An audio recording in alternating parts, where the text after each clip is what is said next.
Anybody here not under the age of 30? Any 20-somethings? That's still the dumbest group of humans I've ever met in my life.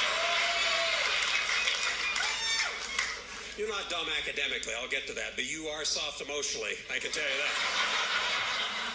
The reason I say that, when I was growing up, our parents let us play in the street, climb trees, and blow stuff up. And you know what happened if you got hurt or maimed? You got a new name.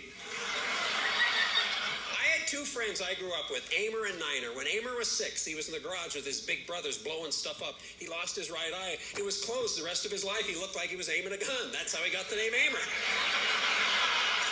He was the Amer. Everybody called him Amer. I did not know his name was not Amer. Till the first day of 3rd grade, the teacher said, Ross Thomas. We all went, Ross Thomas, who? Amer is your name, Ross? We started laughing. That sounded funnier to us than Amer did.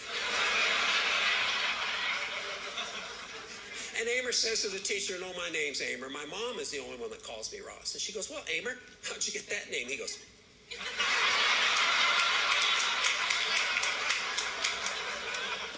do you imagine now a kid even pretending to point a gun at a teacher? There'd be a lockdown. There'd be a helicopter above the school. My friend Niner in the 4th grade, there were 4 of us. We were all out in the woods together. We were all climbing trees. We were all up about 15 feet, and he fell. And on the way down, he was trying to grab branches, and by the time he hit the ground, he'd lost most of his ring finger. And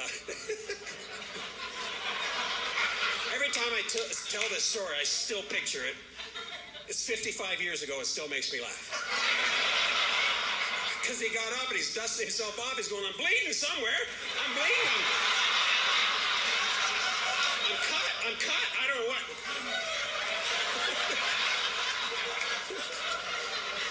And my other friend says, look at your hand. And he screamed and he ran home.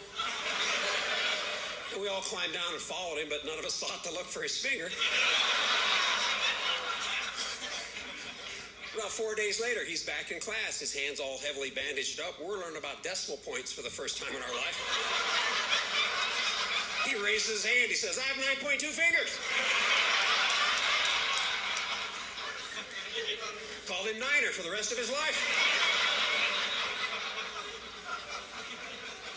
When I was a kid, everybody had a nickname. Every single kid. Nobody went by their real name, and it was given to you by your friends, usually about a body part that was not flattering.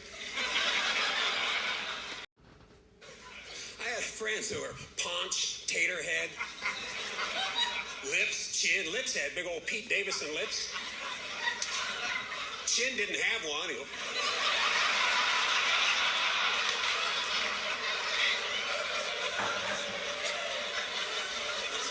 We originally called him Viola because we knew he'd never play one.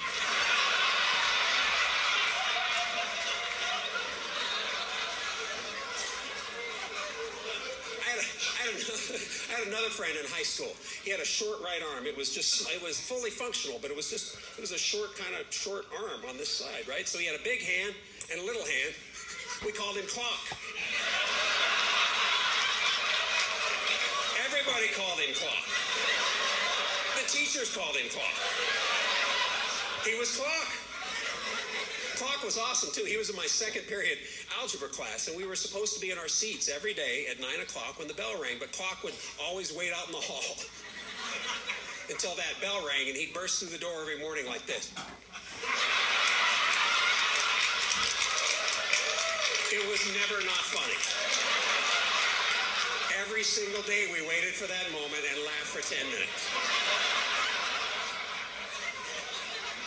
One day we're sitting in class, the bell rings, and he doesn't come through the door. We're like, oh, that's weird. Where's Clock? Must be absent. Well, he was tardy. 10 minutes later, he burst through that door like,